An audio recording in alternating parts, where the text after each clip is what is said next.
TVS insight অনুষ্ঠানে আপনাদের স্বাগত জানাচ্ছি। আমি শেখ আব্দুল্লাহ। আমরা আজ কথা বলবো সোনালী ব্যাংকের বৈদেশিক মুদ্রার সংকট নিয়ে। রাষ্ট্রের এই সর্ববৃহৎ ব্যাংকটি সাম্প্রতিক সময়ে দেখা গেছে যে তাদের এলসির পেমেন্ট সময় মতো দিতে পারছে না। বিদেশের বিভিন্ন ব্যাংকের কাছে তাদের বকেয়া হয়ে গেছে প্রায় $755 মিলিয়ন। সরকারের এই সবচেয়ে বড় ব্যাংক কেন আসলে এলসির পেমেন্টগুলো সময় মতো দিতে পারছে না? আপনাদের শুরুতে বলে রাখি যে দেশের আমদানি রপ্তানি এগুলো তো এলসির মাধ্যমে হয়। বাংলাদেশের আমদানিকারকরা যে সমস্ত আমদানি করে সেটা দুইভাবে হয়ে থাকে, একটা সাইট এলসি হয়, একটা ডেফার্ড এলসি হয়। সাইট এলসি হচ্ছে নগদে মূল্য পরিশোধ করার যে এলসি, সেটা হচ্ছে যে আপনার ব্যাংক সে যদি তার যে ডকুমেন্টগুলো পাওয়ার কথা বিদেশি ব্যাংক থেকে বা রপ্তানিকারকের ব্যাংক থেকে, সেটা পাওয়ার 5 দিনের মধ্যে তাকে তার মূল্য পরিশোধ করে দিতে হবে। আরেকটা হচ্ছে ডেফার্ড এলসি। ডেফার্ড এলসি হচ্ছে এখানে কিছু শর্তযুক্ত বিষয় থাকে, সেই শর্তের প্রেক্ষিতে 90 দিন, 180 দিন এবং 360 দিনের মাথায় গিয়ে হচ্ছে তার পাওনা পরিশোধ করতে হয়। দেখা গেছে যে সোনালী ব্যাংক সাম্প্রতিক সময়ে এই ধরনের এলসি, এই ধরনের বলতে হচ্ছে আপনার সাইট এলসি অথবা ডেফার্ড এলসি যাই থাকুক না কেন, সেই ক্ষেত্রে তাদের যে মূল্য পরিশোধের সময়সীমা, নির্দিষ্ট সময়সীমার মধ্যে সেটা পরিশোধ করতে পারছে না।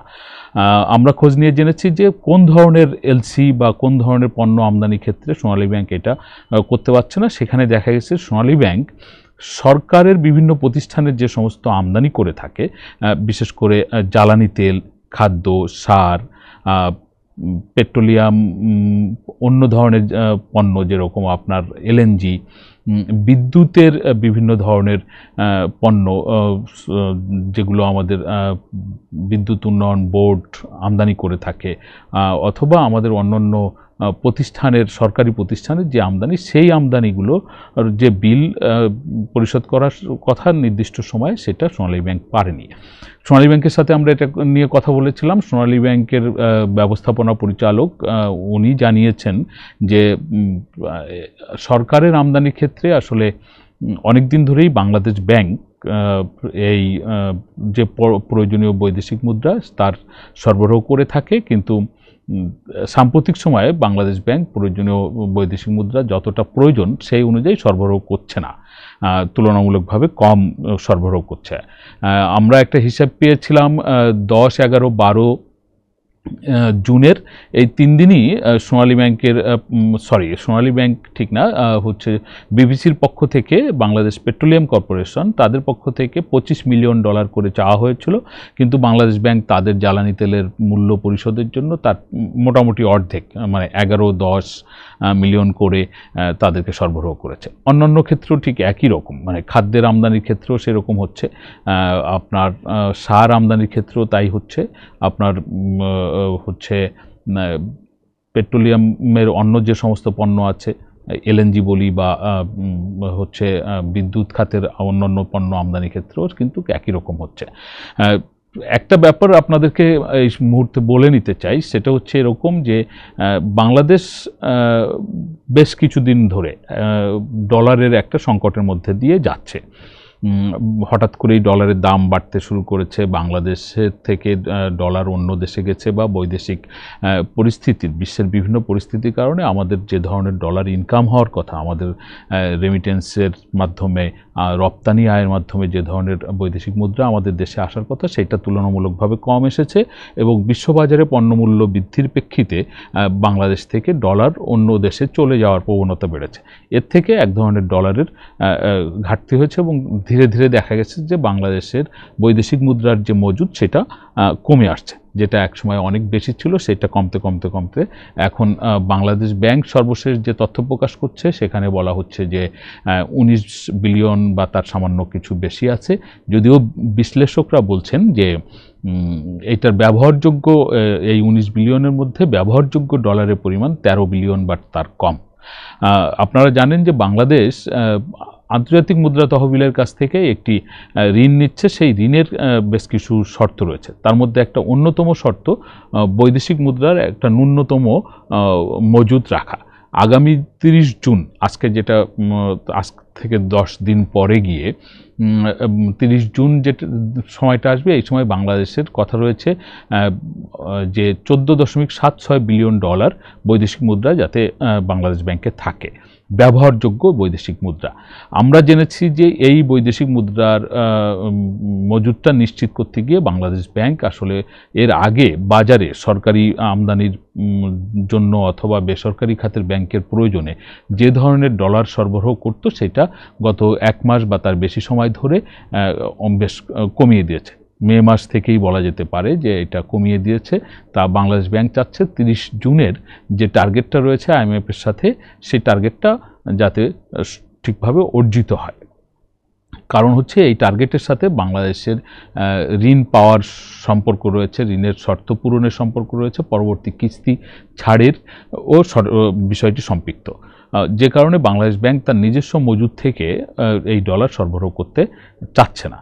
সেইখানে গিয়েই বিপত্তিতে পড়েছে সোনালী ব্যাংক। কারণ অনেক দিন ধরেই সরকারের এই যে আমদানিগুলো হয় এই আমদানির জন্য প্রয়োজনীয় ডলার বাংলাদেশ ব্যাংক থেকেই পাওয়া যেত, কিন্তু বাংলাদেশ ব্যাংক যেহেতু এখন সরবরাহ কমিয়ে দিয়েছে আর সোনালী ব্যাংকের নিজস্ব ওই রকম বৈদেশিক মুদ্রার উপার্জন সেইভাবে বাড়ে নাই, যে কারণে বাংলাদেশ ব্যাংককে হঠাৎ করে এই ধরনের একটা সোনালী ব্যাংককে এই ধরনের একটা বড় চাপ নিতে গিয়ে তারা এখন বিদেশি ব্যাংকের কাছে সময় মতো তাদের এই পাওনাগুলো পরিশোধ করতে পারছে না।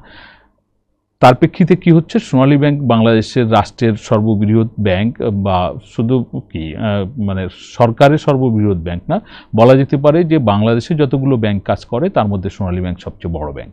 এই বড় ব্যাংকটি এখন বিদেশের ভাবমূর্তির ক্ষেত্রে একটা চ্যালেঞ্জের মুখোমুখি হয়েছে। ভাবমূর্তি ক্ষুণ্ণ হওয়ার আশঙ্কা দেখা দিয়েছে যে সময় মতো পেমেন্ট দিতে পারে না, এইরকম একটা ভাবমূর্তি ক্ষুণ্ণ হবে। পাশাপাশি যারা পাওনাদার তারা বলছে যে আমাদের পাওনা যদি সময় মতো আপনি পরিশোধ না করেন তাহলে সোনালী ব্যাংক আপনাকে বাড়তি পেমেন্ট করতে হবে। বাড়তি পেমেন্টটা দুইভাবে, একটা জরিমানা আর একটা হচ্ছে যে late payment charge. Late payment charge কিন্তু এক ধরনের সুদের মতো, যে আপনি যদি 5 দিন পরে দেন তাহলে আপনার সেই লেট পেমেন্ট চার্জটা একরকম হবে, আপনি যদি 50 দিন পরে দেন তাহলে সেটা আরেক রকম হবে, আর জরিমানাটা একটা নির্দিষ্ট সময়ের জরিমানাটা শেষ হয়ে যায়। তো এরকম বাড়তি ডলার কিন্তু আগামীতে এই সমস্ত পেমেন্টগুলো গিয়ে করতে হবে।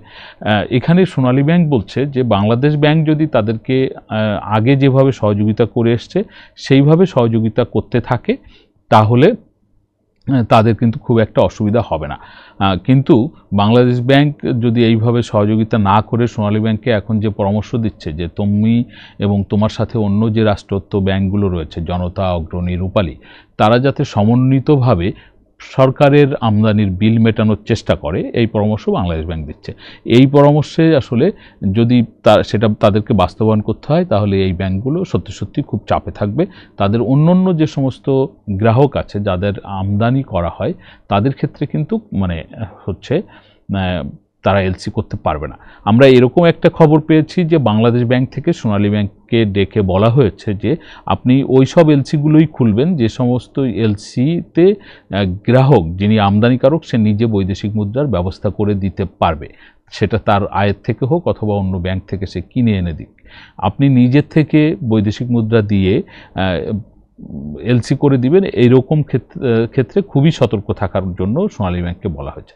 সোনালী ব্যাংক তাদের যে সমস্ত বৈদেশিক মুদ্রার লেনদেনকারী শাখাগুলো আছে, অথরাইজড ডিলার ব্রাঞ্চ বলে যেগুলোকে, এই সমস্ত শাখাগুলোর প্রধানদেরকে ডেকে বলেছে যে